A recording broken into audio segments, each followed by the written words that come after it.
My name is Mr. Peng. I'm 49 years old.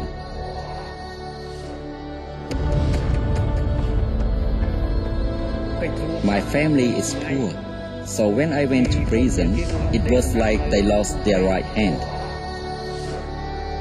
I miss my wife and children so much. I couldn't bear it, so I escaped. I ran for a day and a night before I was shot and recaptured.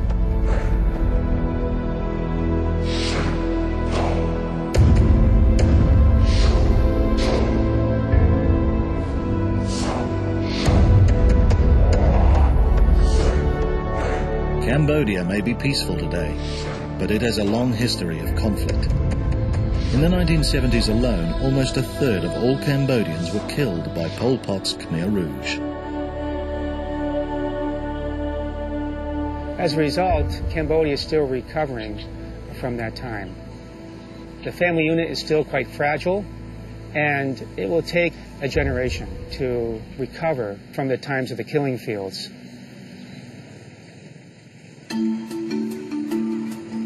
The country's first democratic elections in 1993 saw Cambodia re-emerge into the world community.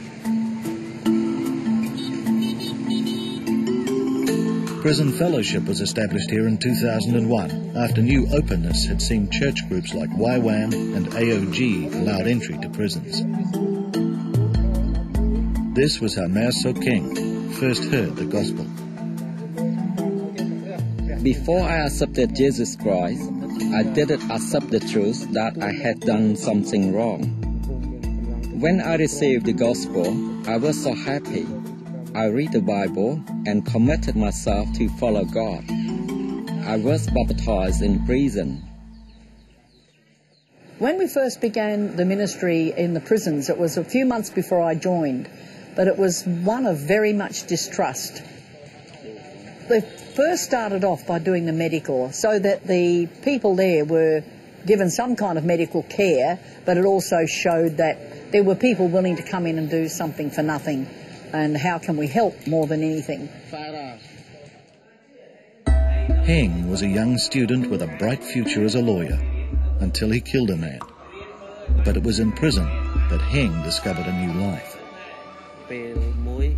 In prison, Christians brought gifts to us like soap, toothpaste, and sugar. They talk about Jesus, but I was not interested, because the Cambodian mindset is that when you kill someone, you automatically go to hell.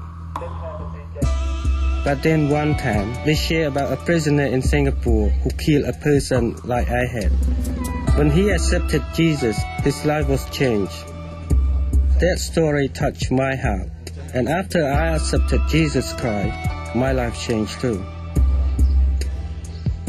I come here to Monivong Prison Hospital every week. I teach the prisoners the Bible and lead them in prayer to God. The compassion he's got and the history behind him and the way he relates to the prisoners at their level is a wonderful way that God will use him. The prisoners at Monivong Hospital relate not only to Heng's past as a prisoner, but also to the tougher challenge he now faces. I got very sick and a blood test showed that I had HIV. This news was a great shock. However, I still have hope in Jesus. As the results were read out and the doctor said, "I'm sorry, you're HIV," I just felt totally devastated. I was standing there with tears running down my face, and Heng just said to me, looked at me and he said, "Mum, don't worry, I not stop, trust God." And he hasn't. When other prisoners who are not healthy see him, it gives them hope. Wow, he was a prisoner like I was. He's got HIV like I have. And Heng has a wonderful way of sharing his life and the gospel with them. I will not stop following Jesus Christ, though I might die today.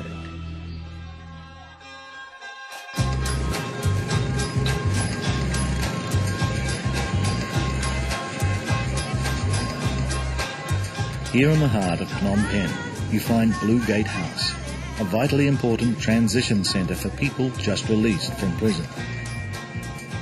In 2006, almost a third of all prisoners released in Cambodia passed through these doors. The Blue Gate House was set up to really meet the need of people leaving prison, having their basic needs met and being able to be sent back to their homes and reintegrated successfully back into society.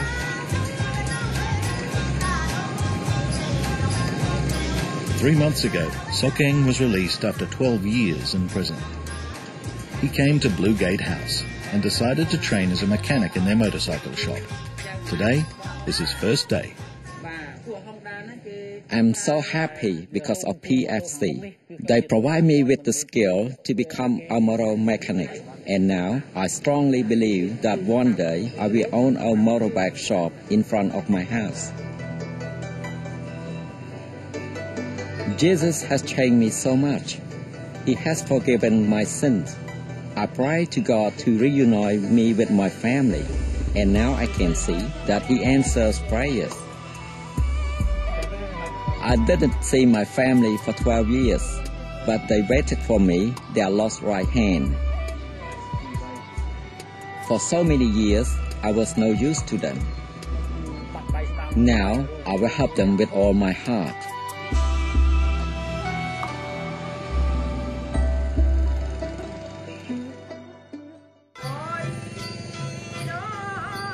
Ok Vut is another apprentice who has completed the Blue Gate House mechanics course.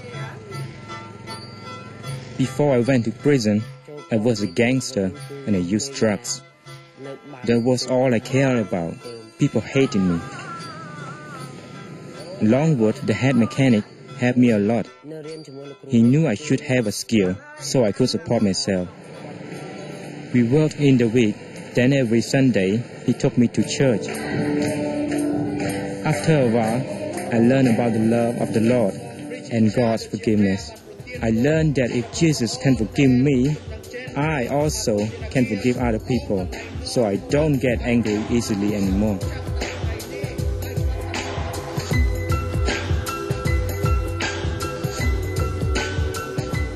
Ok Vut really turned his way around, determined to help his family. We saw his commitment, and so after that we decided he'd really proved himself, and we gave him a business loan to start up a business with a friend repairing motorbikes. Now I am a motor mechanic. I change the oil, fix flat tires, and check the engines. Whatever is wrong, I can fix it. The loan I got from PFC helped me a lot. I bought the tools for repairing motorbikes, and step by step, I will pay my loan back. PFC is very good because they do not hate prisoners. They give training and help the person who used to do wrong to walk in the right path. Jesus' love means more than anything. He tells us that if you fall, He will be there to pick you up again.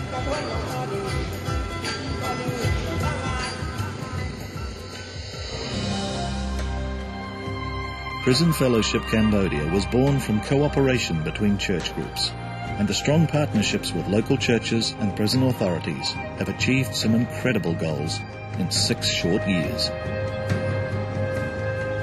The prison officials now trust us to do what we promised we'd do, and we stick to that. And when they see lives changing, they're the ones who comment. We're like another Bible class because those prisoners show their change. PFC's teaching on the Bible and the Word of God is very important. They teach them right from wrong. They teach them about sin, and they soften the prisoners' hearts.